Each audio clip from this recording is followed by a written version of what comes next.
Good morning. Happy Beauty Mind Monday. What's up, Al? Good morning. Good morning. This is what we're going to talk about today. Finding your way out of the chaos is something that I think we talk at our different seminars and classes. It's something that I'm really seeing right now in a lot of different business models, and I think us being able to hone in on that today is going to be really eye-opening for a lot of people because I think a lot of people are going through something and it's difficult, and depending on what stage of their um, what chapter of their career they are in, it's difficult, but it's a good thing. It means you're in the game. And today we're going to help you get through that. Yeah, But I wanted to I kind of agree. let's I go see ahead. this all Yeah, the time in the salon. A lot of people are going through stuff, and some people manage the stress better than others, but everyone's yeah, going through stuff. absolutely.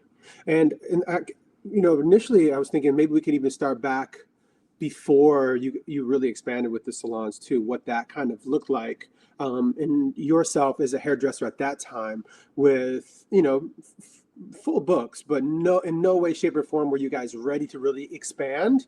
So let's talk about that version of you, and then we'll get into the version of like 30 stylists, locations, and all of that, what that chaos looks like too. That way we can hit both sides of the spectrum. Yeah, I mean, there wasn't always me and all the things, right? It was at some point in my career, I was just a hairstylist going to work with all my clients, and that was my main thing. Serving my clients was my main thing. Whereas now I have all kinds of other things on my plate, but I can really relate to the beauty professionals who feel overwhelmed. And a lot of people don't feel like they have the right to be overwhelmed because they're like, well, all I have to worry about is my clients, but everyone has the right to be overwhelmed. Everyone has stuff going on in their personal lives and stuff going on at work and emotions and just a lot of mental health things and all of the things. So everyone has the right to be overwhelmed. And I always like to say, like, everybody's problems are problems. Nobody's problems are worse. I mean, they are maybe actually worse than other people's, but everyone has things going on in their life. It's not about, oh, well, I don't, I'm not going through that. So I don't have the right to be overwhelmed. And I would just like to give everyone permission to feel overwhelmed at some point, in their life. And like you said, it's good that you're in the game. It's good that you care. So there was a point in time where I was a hairdresser behind the chair with a lot of clients. And I would say my overwhelm at that time, before I would say like life really hit me, was full books, going to work and not knowing who my new clients were going to be. Right. That can cause a lot of overwhelm. A lot of people hate taking new clients, which obviously you have to grow your books, but they see new clients on their books and they're like, oh God, who's it going to be? It causes a lot of anxiety of like, what is this client going to want? I don't know who they are. Where did they come from? How did they hear about me? What are their expectations? So I had that same overwhelm. I would always get really anxious when I saw a new client on my books. And there were certain services that I hated doing. Mhm. I was really bad at men's cuts. So I'd get really overwhelmed if I had like one men's cut on my books, let alone, two or three. And a lot of times I needed help with them, and especially in the beginning of my career. So um, there was the overwhelm of like certain my cat's trying to join the webinar. There was the overwhelm of having certain services on my books, which again, now I see a lot in this industry. People do not even want to play around with taking services that they're not comfortable with because it causes so much anxiety and stress. And then eventually I got good and that didn't become a stress for me anymore. I used to hate doing people's hair who I knew, who like, maybe were friends of mine, because I would get so nervous that I was going to disappoint them and it would cause a problem. So there's that. And then I didn't really have the problem of having people reaching out to me on social media that I had to reply to all the time. But I think that's a big issue right now, is people feel like they have to be available for people all the time.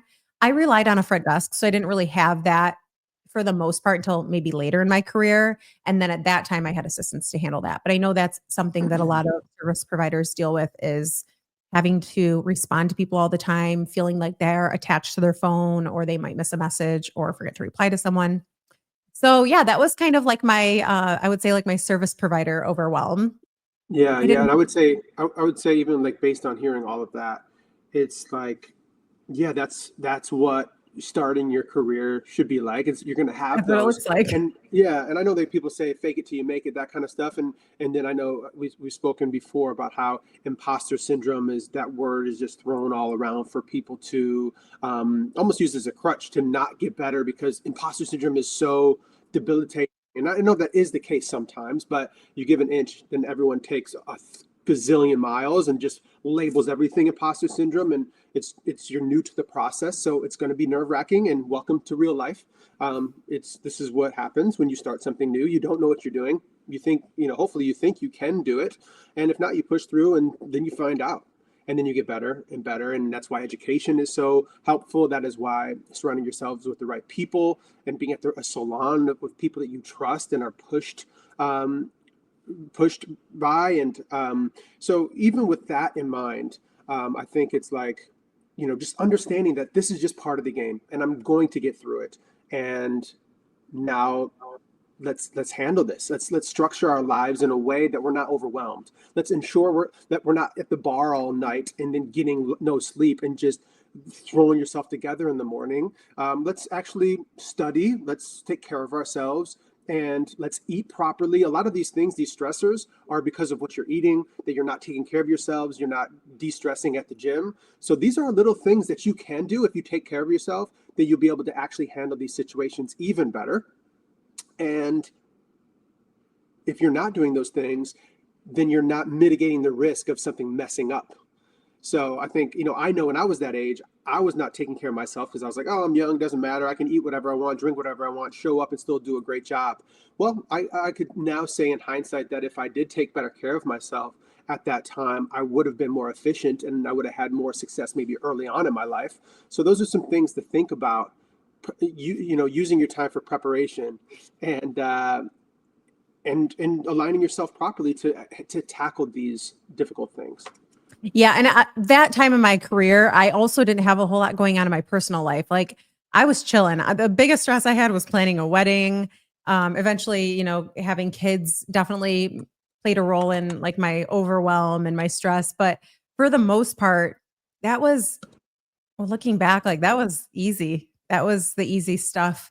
At the time though, it felt like a lot, planning a wedding in the middle of juggling clients because you have so many appointments and things like that. And then having kids and working while you're pregnant is not easy. So I had that overwhelm. But that's right around the time I started working with assistants, which was a game changer for being pregnant and working behind the chair. I highly recommend hiring an assistant, especially if you are in the growing family phase of your life. So yeah, but I didn't have really hard things going on in my personal life at that time. Yeah. And I would say Yeah. I was in a stable relationship. A lot of times people come to work with relationship problems, and it's hard for them to disconnect from that. And so, having like solid relationships in your life, friendships in your life that are not feeling so heavy, so that you can focus on growing your career, not just the relationships in your salon, but outside of the salon as well. So important. Absolutely. So even being at that point, then you enter a different phase of your life, and then there becomes new overwhelming things. There's real life stuff. There is, now managing other stylists while still having your books and all of that as well. And one of the things that was really making me want to talk about this is, like, once you do get really busy, especially maybe I would say maybe independent stylists that don't have to that now have to do their own books, it becomes super difficult because now you're running your books. You don't have a front desk. You have to call everybody back. You have to, do everything. You have to then do your taxes at the end of the year, and now you have all of your expenses and your ordering and all of that kind of stuff. And so for anyone that's in the chaos of just putting in the work and feeling like you're at this point where, like, you just can't keep up, welcome to a difficult part of business. Most people don't, and this is what our newsletter was this week, most people don't actually get to that point. And so if you are in a point of chaos because you're trying to keep up with your life, you're trying to keep up with your career, you're trying to keep up with your orders and your clients, etc., you do have to take a step back and analyze this new business that you're in, this new world that you're in. There are tools out there that you've never even heard of that you're gonna wonder why you had never heard of them. And then once you start using them, you're gonna realize, like, how did I ever live without using these tools? And I'm saying that from personal experience. Running our team at Mastermind Media, now as we're growing Mastermind Beauty, all of my film projects, my acting stuff, like if my brain, if it wasn't organized on a spreadsheet or on Asana, and just using these tools, using AI, there's no way I would ever be able to keep up and be efficient. And it still gets difficult sometimes. Life happens, traveling happens, whatever's going on in your world becomes very difficult. But if we take a step back and we understand there are tools that we can use, and that we may need to cut out some things in our lives that don't serve us anymore, then you can start operating in this new chapter in a more efficient way, in a more structured way, more detailed way. So by every single month, you're budgeting things properly. You have a CRM, so you are your customer relationship management software. So you are reaching out to your clients and tapping in with the people that you haven't seen in a while. You do have the ability to, at the end of the month, look at all of your business cards and make sure that you're writing off everything, that all of the expenses that you had and the business dinners and the supplies that you purchased. And so every month, if you are handling that and you're putting it on your calendar, you now are taking a step back. You're cutting out the different things in your life to ensure that you're able to make time for this new version of yourself that is now becoming more successful. And then you start aligning things so you tackle them weekly, bi-weekly, and monthly, so that by the end of the year, you don't feel like it's so overwhelming you don't even want to look at it. Because what a lot of people do, they don't do their taxes for 4 years and they're like, oh Jesus, and then it gets worse and worse and worse. It compounds. It's called decision fatigue. So if you have decision fatigue in all your daily life, and then you have fatigue when you're actually on your tasks, it's like task fatigue. Now you just consistently, like, it's compounding and becomes this monster that's just sitting next to you forever. What you need to do is take a step back and actually get yourself in order to work more efficiently and to de-stress from all of that. And so as you find yourself in a busy chapter, you're able to say, okay, I got to get back to my flow. It's always, how do I get back to my flow? Because you're going to be human. You're not going to be perfect, but you have to find your flow, and knowing the tools and having the guidance is going to be like the difference between like no success and the moon. Yeah. And I think people don't realize that all of this procrastinating, all of this chaos in your books and how you manage your business, it can take such a toll on your body, and you don't realize until the stress is absolutely like taking its toll on your body. And I think that, I wouldn't say my health issues, my migraines that I suffered from was fully a result of my business and those kinds of things, but it definitely didn't help.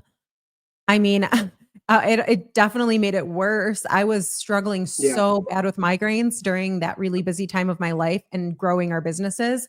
I'm sure that the disorganization that I went through at times did not help. I'm sure that it made it worse. The stress of building a career or building my clientele, building a career, and then building my salons. It's a lot. And if you're not taking care of yourself and you're not going to the gym, which I don't think I was, definitely wasn't eating healthy. I used to eat anything under the sun. I did not care, fast food, whatever. I was, drinking soda, like doing all these things that I knew wasn't good for my body.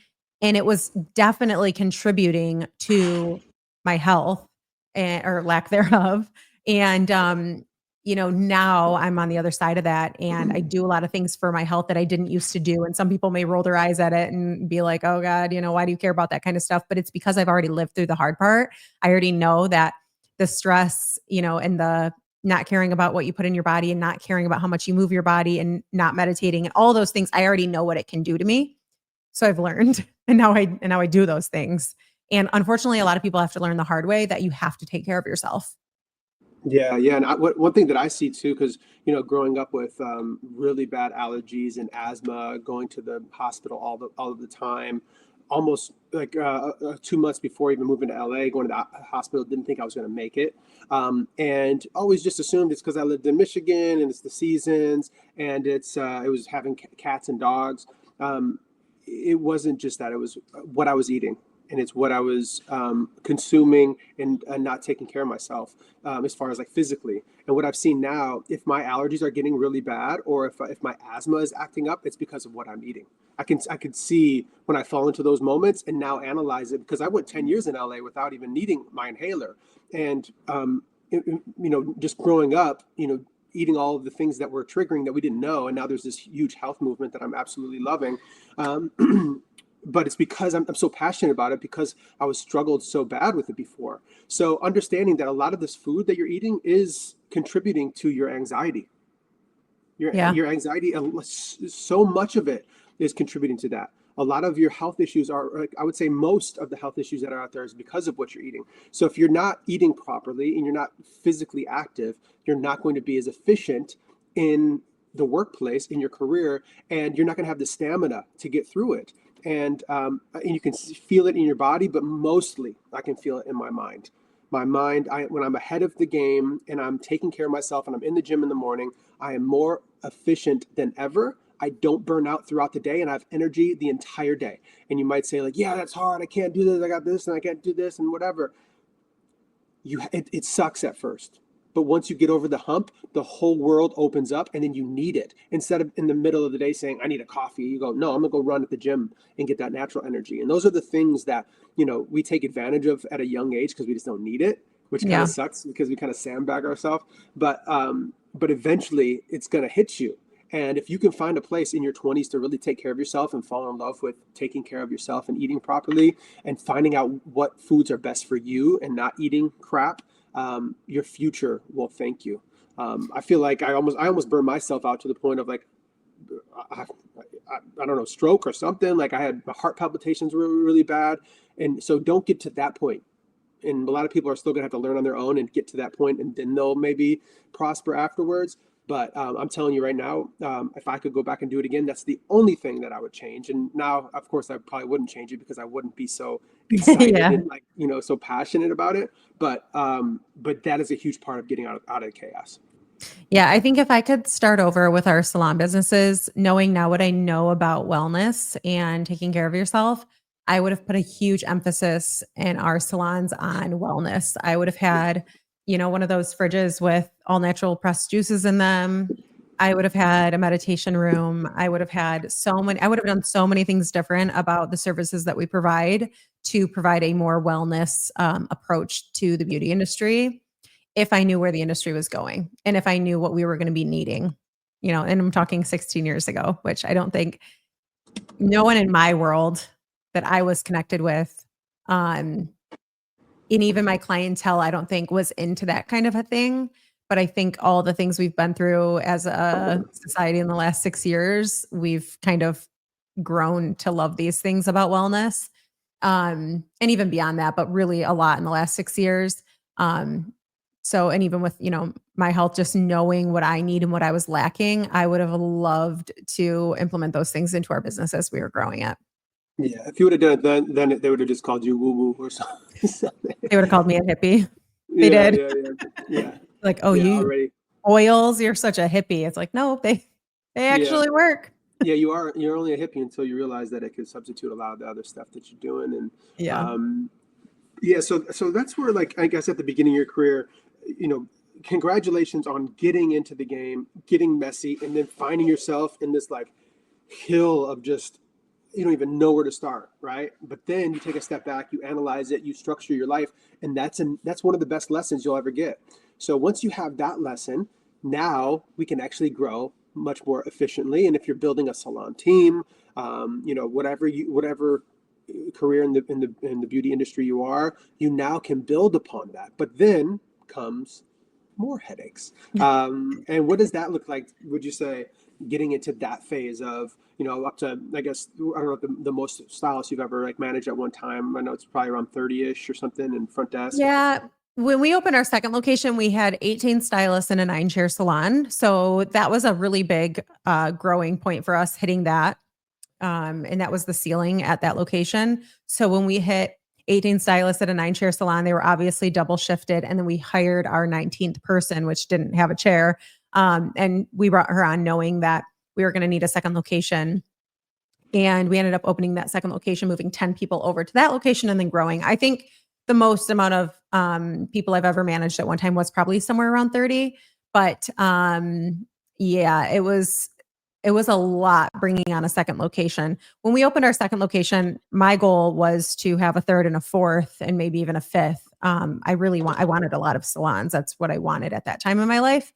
But we didn't know that, 6 months after we opened our second location that the pandemic was going to hit and shut us down for a period of time. So that was really a huge problem in opening a new business. I know a lot of people that talk about more chaos. We might need to hit on that, the chaos of like the new beauty industry. How that's yeah, and the industry took a huge turn at that time. I was dealing with Paris's, my husband's cancer diagnosis. Like it was a lot. Like that's when life hit me. That's when I realized that planning a wedding and having kids wasn't stressful. That was fun. That was fun stress.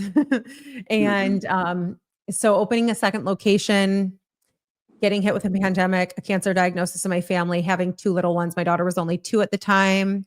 That was real stress. That was the kind of stuff that I say, if you haven't been through stuff yet, you better watch out because everybody gets it at some point in their life. Maybe you don't hit it till you're, in your 50s. Maybe you get some heavy stress in your 30s, but I was how was I then? How old was I then? I guess I was probably about 29.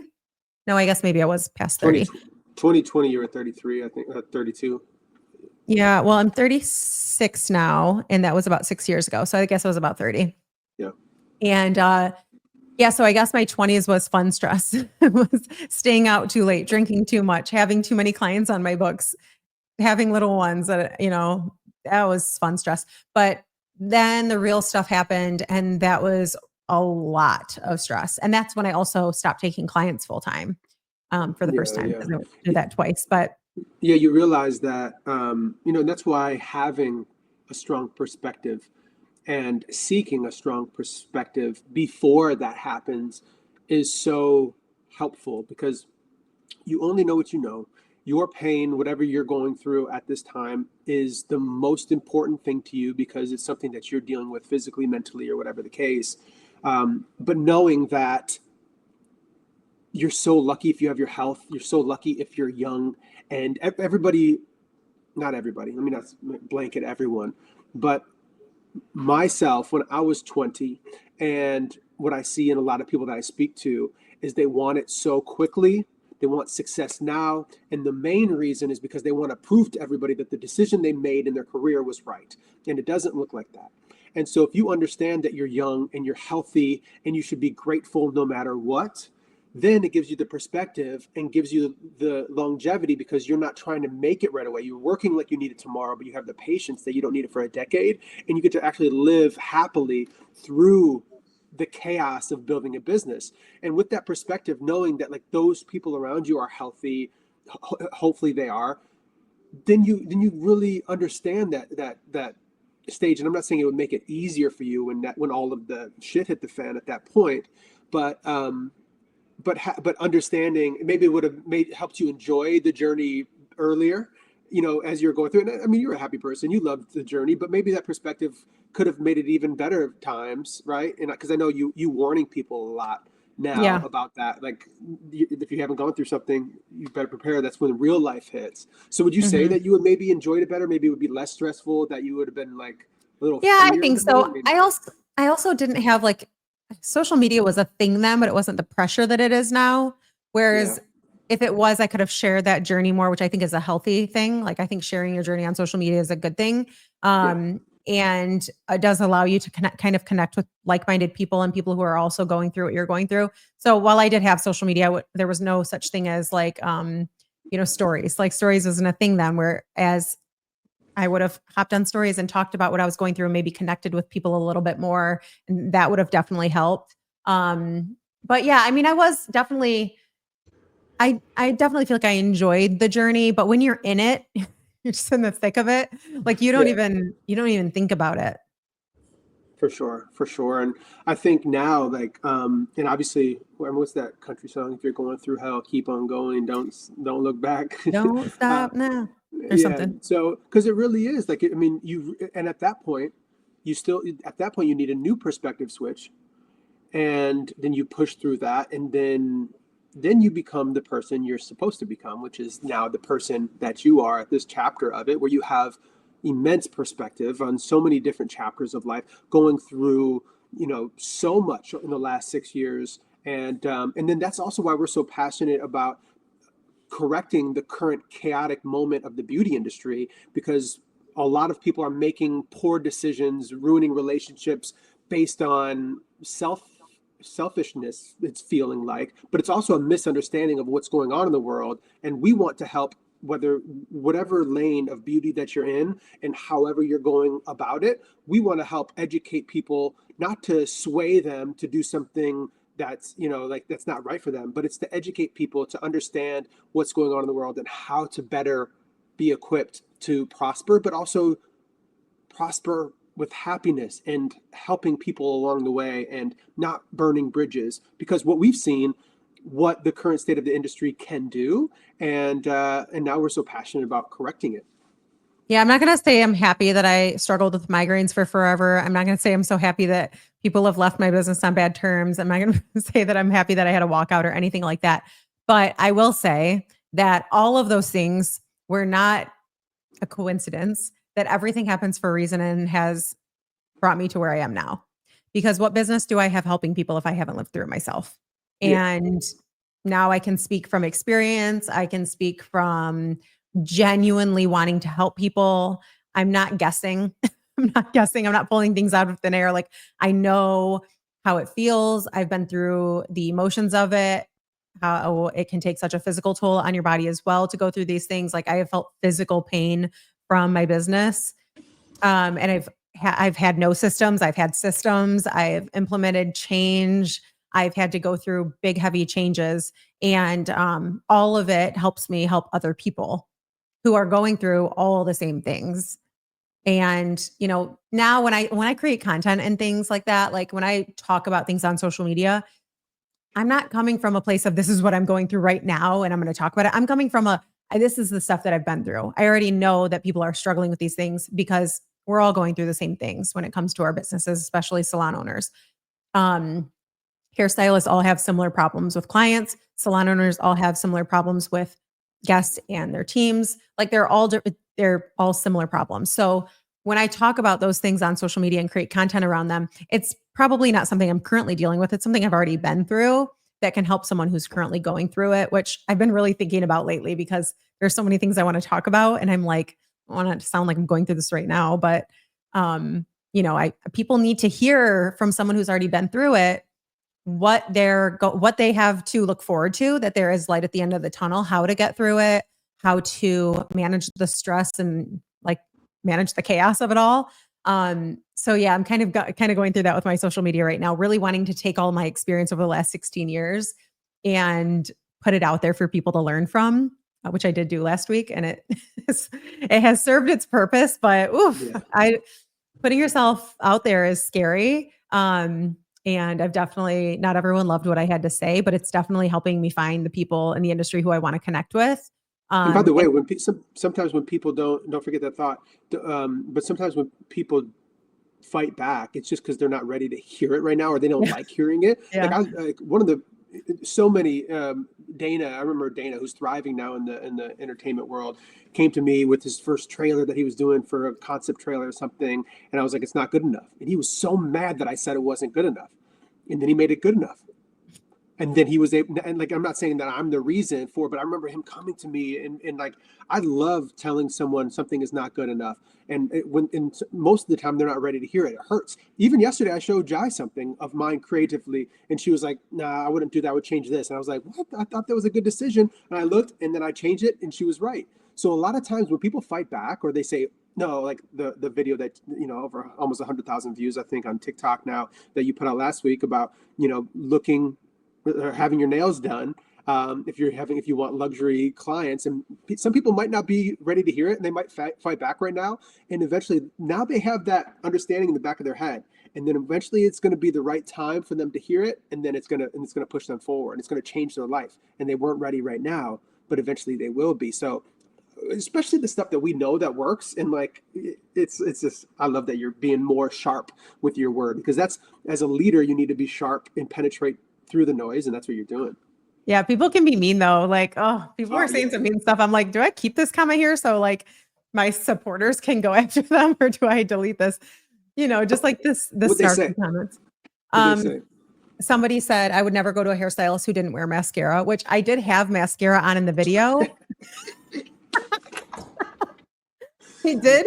I had mascara on in the video, but I wear fake lashes almost 100% of the time. I just stopped like a week and a half ago because I'm just taking a break. I'm using like a lash serum, and I'm taking a break from fake lashes. So I've been using mascara, and I'm kind of enjoying like the fresh look and not like the, overly lashed look. But this person said that they would never go to a hairstylist that didn't wear or didn't have mascara on.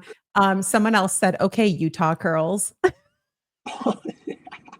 It's like, It is assumed I know you're in it's Utah. straight my ends, but like, and then in the beginning of the video, like my visual hook, I was putting lip gloss on, which it's more of like okay, maybe it is a visual hook, but It is, yeah. Yeah, it was good. but it also like helps me feel more natural if I'm like fiddling with something or doing something as I play with my hair. But it does definitely help when you're getting started, making a video, to be doing something. And That's it why, also helps. it also helps what? It also helps views, like obviously. Yeah. That's why Brad Pitt's always eating in Ocean's 11. It's like, if you have, I think that's what I heard, that, but he is eating throughout the whole movie. But when you have an activity to do in acting, it's you're able to be more natural, because you're not Yeah. overly thinking about this. You're like, and yeah, so I think it maps onto from the acting world. So Yeah. So somebody commented and said, the lip gloss trick is getting old, which I wanted, the non-professional in me wanted to say it worked because you commented. yeah, Like, you should, I think, would be a nice visual hook, is you already having lipstick on, but then use the same color lipstick, but get the same color Sharpie or something, and then be doing that. People will see you do it with the Sharpie, and then they'll stop, and they'll be like, we just, and then, that's good. uh, I'm definitely doing that. What are some other mean things people said? Some people just had mean things to say about commission salon owners, thinking that like all I care about is commission salons, which I love every area of the industry. And then some people were assuming that like I have these like heavy dress codes in my salons and don't let our team wear what they want to wear, which anyone on my team will say, I do not care what you wear. I just care about looking professional. And it's not like a go home if you're not professional. It's just like if you want to grow and you want people to take you seriously, you do have to elevate your look. And if you're comfortable, like if you're in comfortable clothing, you still can elevate your clothes. You can wear sweats, but your makeup should be done and your hair should be done, or, it should be styled in a way that looks more elevated. So a lot of people took what I said and like, spun it into me thinking that you should be business casual every day. And then a lot of people assumed that I don't have systems in my business and I need help. And it's like, no, I don't have these issues anymore. I'm just talking about things that we've been through, because I know other people, based off of the salon groups I follow on, especially Facebook, like these salon owners are really struggling with how people show up to work, and people are not caring. And realistically, like the people who are commenting the rude things are I hate to say it, but the hobby hairdressers. And that's not my target audience. yeah.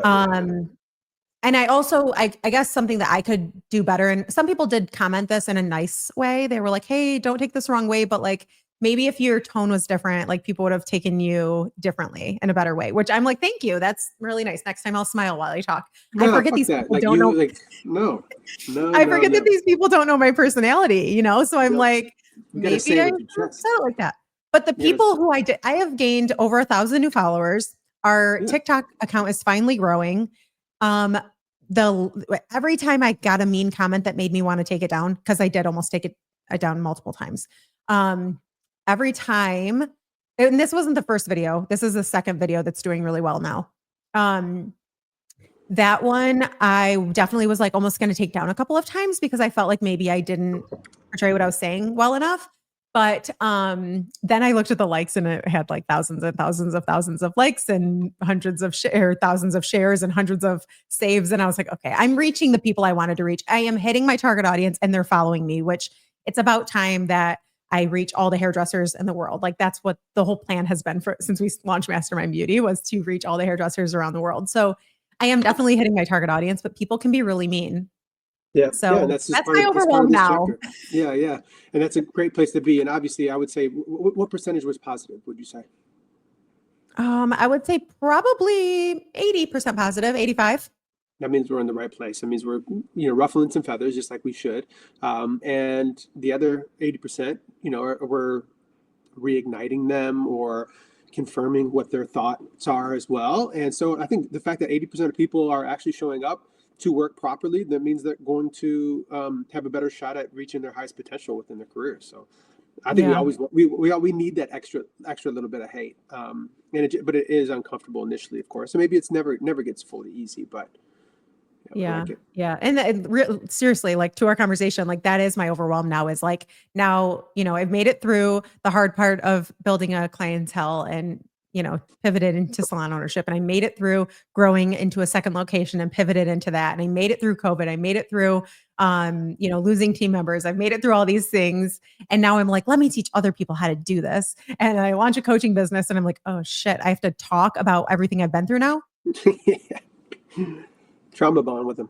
Yeah, I'm like, I wasn't ready for that. I think the problem isn't necessarily that I'm worried about people outside of my business, like saying mean things. I don't want people to think like, oh, she's struggling. It's like, no, I've already been through all this. My businesses are good. We are thriving. My team is amazing. But, it's a little uncomfortable because I'm kind of living in two different worlds. I've got the salons and then I've got the coaching business, and they're I think we can. There's a way to position it. When I was a hairdresser, like it could be in the caption and like bring it home to that. yeah, Yeah, it just comes into us fine tuning your voice on yeah, there. definitely.